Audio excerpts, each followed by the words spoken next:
Welcome to this exciting story. Subscribe now. The Thousand Colors of the Ganges, a collection of folk tales. Volume 1, North India, the Sacred River. Chapter 7, The Morning Prayer of the Cowbells, the Gift of the Sacred Cows. Vikrant's leather shoes sink into the muddy ground of the rural ranch in Agra, and in the distance there comes the clinking sound of metal colliding. He frowns as he looks at the sacred cows on the mechanical milking platform, which are restless. Their ear tags glimmer with a cold blue light in the morning sun, yet none of them are willing to lower their heads to chew the alfalfa in the trough. Since last week, the milk production has decreased by 17%, says Rancher Singh. His leather shoes crush the untouched forage all over the ground. The vet said they've got modern cow syndrome. He gestures with his hand, and the metal cuff scrapes against the stainless steel trough, making a harsh noise. Vikrant's fingers slide across the faded Ganges, sand runes on the cattle pen, and is suddenly startled by a low snort. In the adjacent pen, a bony-backed cow is touching his palm with its moist nose tip. In the dirt caked at the base of its horns, a half-lotus-shaped birthmark is faintly visible, a symbol of Nandi, the mount of Shiva. They refuse to be treated as milk-producing machines. A hoarse voice comes from behind. An old man in a faded homespun shirt is squatting on the ground, turning over a pile of cow dung with his calloused hands. The cowbell rope above his head sways, and the 108 copper bells tinkle softly, scaring away the crows on the cattle pen. This is the first time Vikrant has seen Kishore. Beside the old man's feet are basil leaves covered with morning dew, with a few grains of Ganges sand sticking to the veins. Last winter, Mr. Singh had their nose rings cut off. Kishore pinches a basil leaf, and the pungent smell mixes with the earthy odor of cow dung in the air. The breath of the sacred cows is a conversation with Nandi, just as you touch the sacred thread when reading the Vedas. Suddenly, there is a commotion on the milking platform. A cow knocks over the automatic feeder with its horn. Vikrant notices that all the ear tags of the sacred cows have been replaced with plastic chips, while in the bamboo basket beside Kishore's feet lie several discarded silver ear tags engraved with faint Sanskrit syllables. Try this. Kishore scatters a handful of forage mixed with Ganges sand into the trough. The basil leaves stand out brightly among them. Vikrant sees that when the cow lowers its head to chew, the cowbell rope on Kishore's wrist suddenly resonates.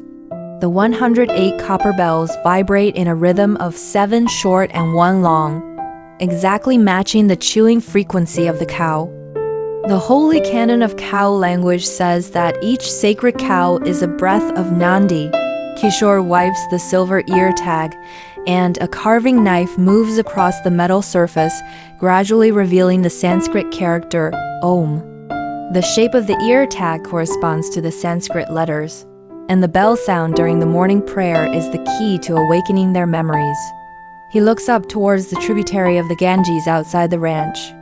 In the morning light, several discarded clay lamps are floating on the river surface, and the lamp oil draws a distorted lotus on the water. The next morning, before dawn, Vikrant follows Kishore into the cowshed. The old man unties the cloth bag around his waist, mixes dried basil leaves with the Ganges sand, and kneads them into a grass ball with his calloused palms. Knead it clockwise for 7 circles and recite the hymn to Nandi in each circle, Kishore demonstrates. The grass ball gradually warms up in his palm and even emits a faint golden light. When the first ray of sunlight climbs up the spire of the cow temple, Kishore shakes the cowbell. The 108 copper bells tremble gently in the morning breeze, and the rhythm they form reminds Vikrant of the Sanskrit chanting during the night arti in Varanasi. A miracle happens. Those sacred cows that were restless under the mechanical milking platform now docilely lower their heads to lick the grass balls, and a faint golden halo begins to appear at the tips of their horns. "Look here," Kishore points to the freshly excreted cow dung. On the surface of the dried dung block, a relief of the Shiva linga has naturally formed, with small lotus patterns encircling the edge. Even more amazingly, on the land sprayed with cow urine, the originally withered alfalfa is turning green at a visible speed, and the water droplets condensed on the leaves are arranged in the outline of Nandi. The sound of Singh's leather boots comes from the door. He stares at the milk production curve on his phone screen and suddenly exclaims, "It's back! 23% higher than the same period last week." But when he tries to approach the cattle pen, the sacred cows retreat collectively, and the golden light at the tips of their horns dims instantly. They can see a person's karma. Kishore puts the silver ear tag back on the cow's ear. The birthmark is as clear as gold foil in the morning light. The hormones you injected last winter to increase production left black marks at the base of their horns. Singh's face turns pale instantly.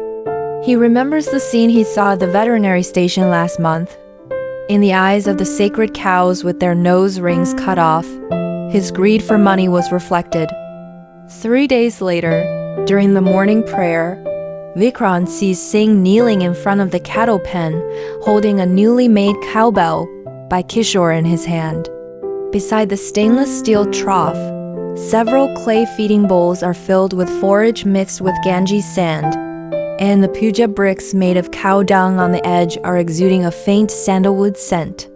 When Singh clumsily shakes the cowbell, the first ray of sunlight just falls on the cow's birthmark. A flash of golden light, and the tips of all the sacred cow's horns light up simultaneously, casting a huge shadow of Nandi on the wall of the cow temple. "Listen," Kishore suddenly says. Only then does Vikrant notice that there is a faint Sanskrit chanting mixed in the sound of the cowbells. It is the rhythm of the forage rubbing against the cow's teeth when they chew, which miraculously coincides with the sound of the Ganges flowing over the shallows. In the distance, several shepherds are driving flocks of sheep past, and the silver bells on their ankles echo the cowbells from afar, forming a morning prayer of the earth. Singh's hand trembles on the cowbell. He touches the engraving on the inner side of the ear tag. It is the scripture from the Bhagavad Gita engraved by Kishore overnight.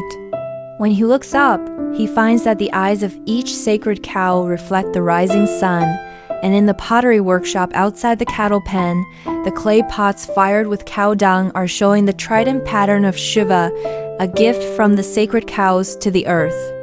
At the end of the morning prayer, Kishore hands Vikrant a bowl of warm milk. On the edge of the porcelain bowl, the auspicious mark painted with cow urine is slowly fading in the sun, revealing the natural antibacterial pattern underneath. The moment the milk enters his mouth, Vikrant seems to see countless light spots rising from the tips of the sacred cow's horns and melting into the morning mist of the Ganges. The divinity that was torn apart by industrial civilization is returning through the ancient morning prayer.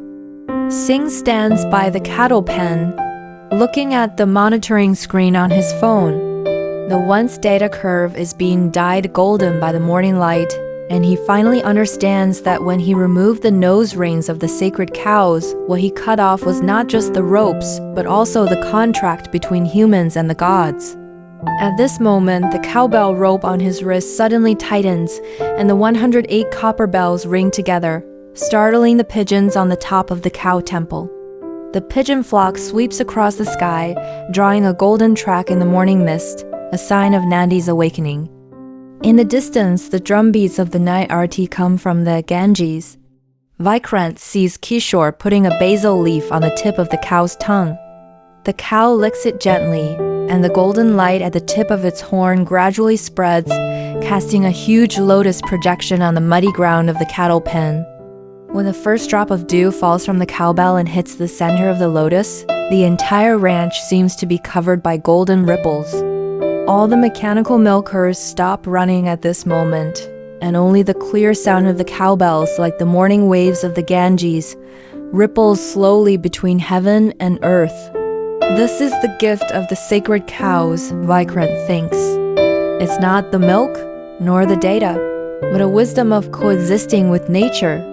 When Singh kneels down to kiss the ground of the cattle pen, he knows that some things have never disappeared.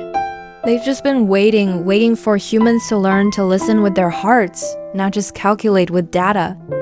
The morning mist gradually dissipates, and the cows start to stroll leisurely. Among the dust raised by their hooves, tiny golden lights faintly twinkle. It's the sacred gold powder, Vikrant remembers what Tiran said, a reflection of the accumulation of good deeds. And these sacred cows, with their very existence, are purifying human arrogance and impatience bit by bit back into the initial awe and gratitude. The sound of the cowbells gradually subsides, but Vikrant knows this is just the beginning.